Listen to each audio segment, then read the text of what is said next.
Chapter 3. Sacrifices. I spent some time praying alone in my cell that morning, according to our rule, after breaking my fast with the bread which the old man had refused. Nothing disturbed the usual calm of our little community. If the other brothers were curious about the pilgrim, they did not show it. As the quiet hours passed, however, I found it harder and harder to concentrate on my meditations. My thoughts kept straying to the tale that the old man had begun, and long before noon I made excuses to myself that I should attend my charge. So instead of joining the other brothers in the oratory, I hurried across to his small cell. The old man was sipping water from the earthenware cup I had left by the bed, but he shook his head when I offered to bring him some food. "I need even less than thee and thy brothers who lead such a frugal life here," he said. "Besides, why eat when there is such a tale ripe for telling? Sit down, son. I can see thou art impatient to hear more." "I am a man of prayer, father," I said, perhaps rather self-righteously. "I cannot spare too many hours from my duties." The old man laughed. "Well, the next part of my tale concerns prayer. Do you not think the family were not godly? They were godly folk, merely because they lived long ago." Let me read that again. "Do you not think the family were not godly folk merely because they lived long ago? They too worshipped a god, knowing him as El, Mighty One. Each day at sunrise and sunset, the family stood on the plateau and prostrated themselves, while the father and mother called on the name of El and sang a hymn of dedication. Night and day, summer and winter, thou art almighty, and we are thy people, and we offer ourselves to thee." While Cain knelt down obediently beside his mother, Hevel always refused to prostrate himself, insisting that he could only worship standing upright with face and arms lifted to the sky. When they finished singing the hymn of dedication, he would dance sometimes, clapping his hands and kicking up his heels, shouting the name of El. Despite his parents' attempt to reprimand what they considered to be unfitting behavior, Hevel said that whenever he thought of El, his feet told him to dance. Cain secretly sighed at his brother's nonsense. One spring evening, not long before the grain harvest, the boys' fathers called them aside, saying that he must discuss important matters with them. Leaving their mother tending the cooking fire in the cave, the brothers followed their fathers across the little plateau where the crops were ripening, past the caves where the flocks were penned for the night, and up a steep path winding to the summit of one of the surrounding hills. Climbing behind his father, Cain noticed how the back of his neck was burned dark leathery brown by years of labor under the sun. His father was aging fast, his hair grizzled, his shoulders bowed, his arms growing lean so that the muscles stood out like knotted cords. Perhaps the time was coming soon when he would finally relinquish all his work to his son. Behind him, Cain could hear Hevel humming tunelessly to himself. Any such changes would make no difference to Hevel, who was already used to obeying Cain's orders. When they reached the top, they sank panting onto the grass, which was lush and green after the succession of rainy winter months. A cloud of flies buzzed above Cain's head, and he swiped them away lazily. His father appeared to be surveying the empty hills which lay above them, and peering further off at the ragged outline of the western mountains. Eventually he took back to his sons, turned back to them, and broke his silence. "Cain and Hevel, my only children, harvest time approaches again." He paused,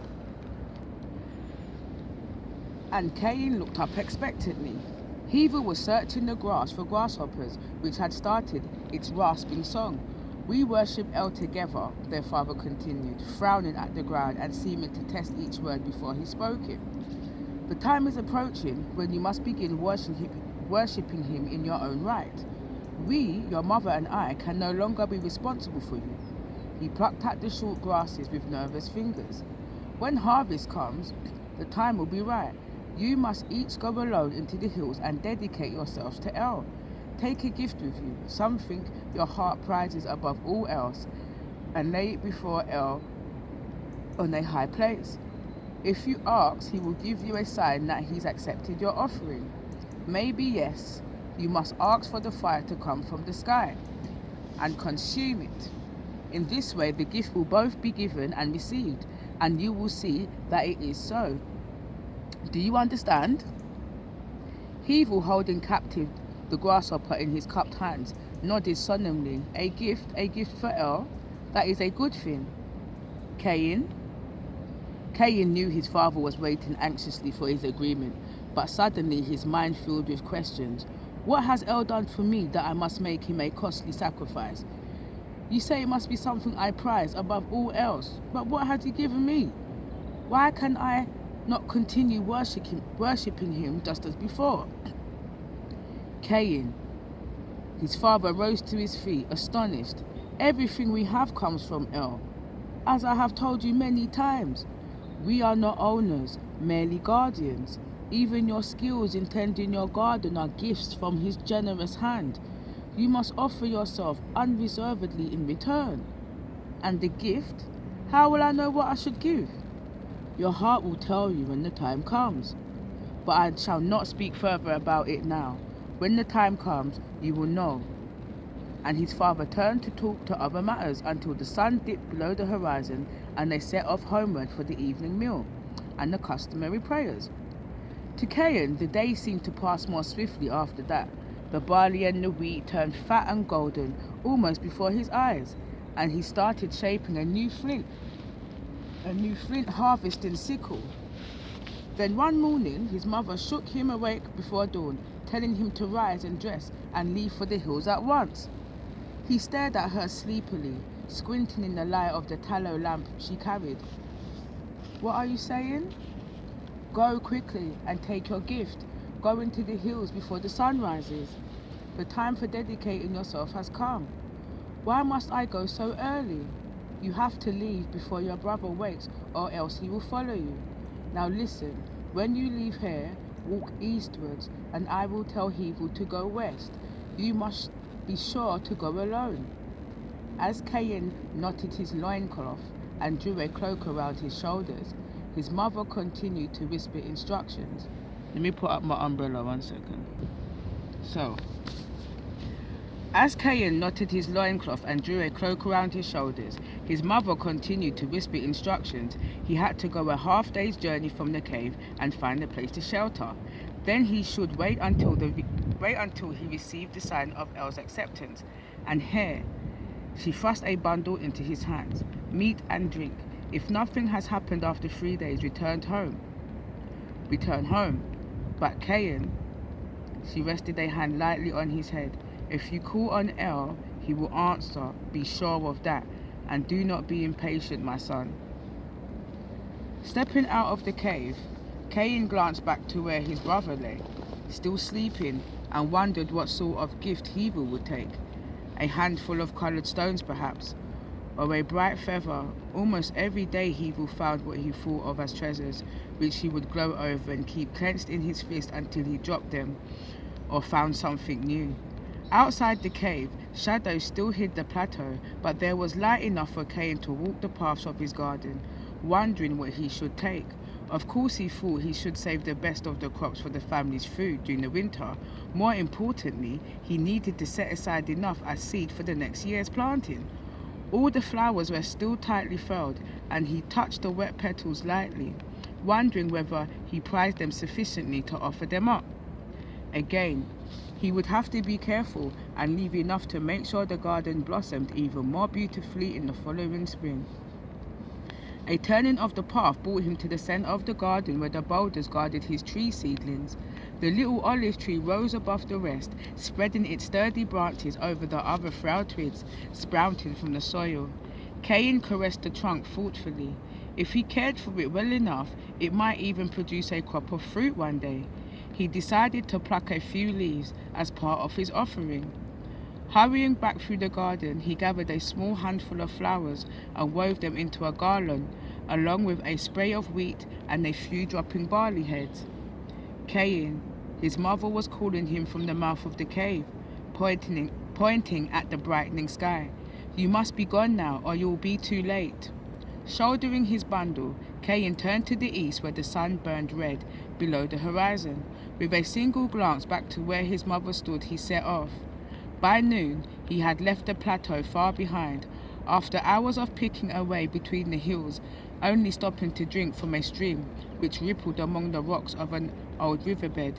He had not found any caves where he could shelter, and so decided to settle himself on a patch of level ground, kindling a fire with dried dung to keep wild animals at bay. The air was quite still, so that he could hear the rasp of his bare feet on the grass, and the sun stood at the very zenith of the blue sky.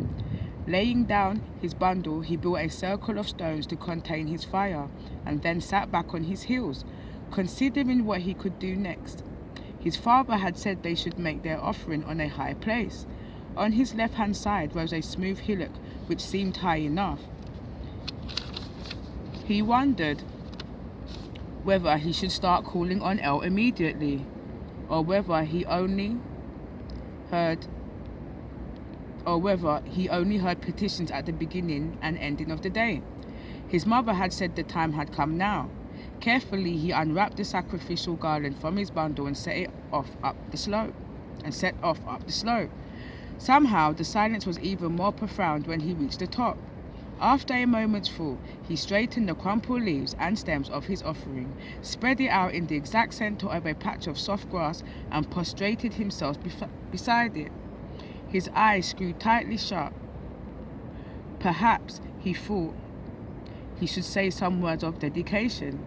Licking his lips, he muttered, El, I call on thee to accept my sacrifice. It is the best of what I have, and I offer it to thee. Send me a sign that thou dost accept it. There was a silence. Red and green dots danced before his eyes, and his breath came short and hard. He tried again. El, hail my words now. I know that everything I have comes from thee, except what my own hands have grown. Send down fire and take this gift to thyself. Still silence, and a sudden agonizing cramp in his shoulders, which made him straighten up with a grimace. The afternoon passed very slowly. The sun stubbornly fixed halfway down the western horizon. Cain lost count of the number of times he stretched himself face down on the ground and preferred his gift to an indifferent sky. When daylight finally darkened to dusk, he stumbled back to where he had made camp, trying to swallow a growing sense of hopelessness. The next day passed in the same way, and the next, and on the evening of the third day, he decided to abandon his attempts. Lighting his own fire with the last of his fuel, he threw the dropping offerings into the flames. With great bitterness, a thin rain was falling. Determined not to spend another night at the place of his failure, he set off homewards in the darkness and limped back onto the plateau at daybreak. Above all else, he felt shamed and angry. He had done exactly as his father and mother had told him, but El had not answered.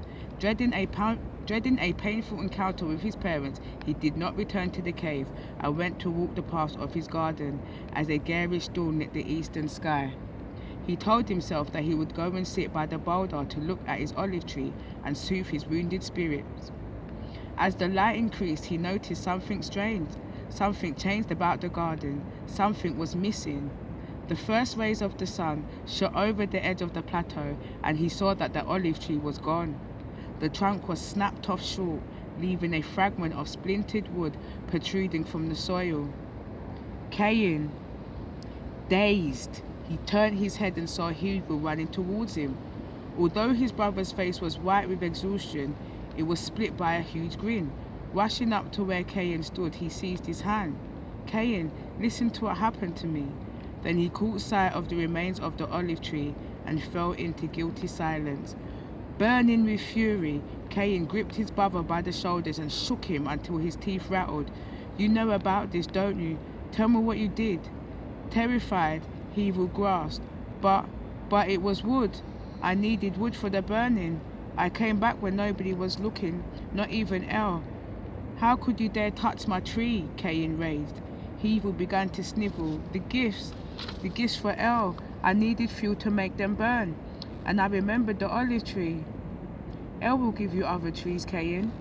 You big fool. Cain's anger boiled inside him.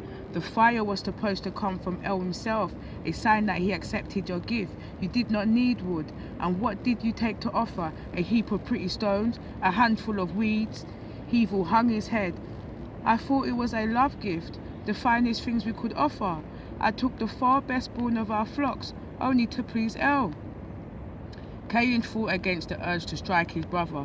Do you think El will be pleased if we waste our finest animals, the one we need to make our flocks even better in the coming years? You are an even bigger fool than I thought. Hevel raised his wet face, his mouth working excitedly, but he was pleased. Cain, listen to how it happened.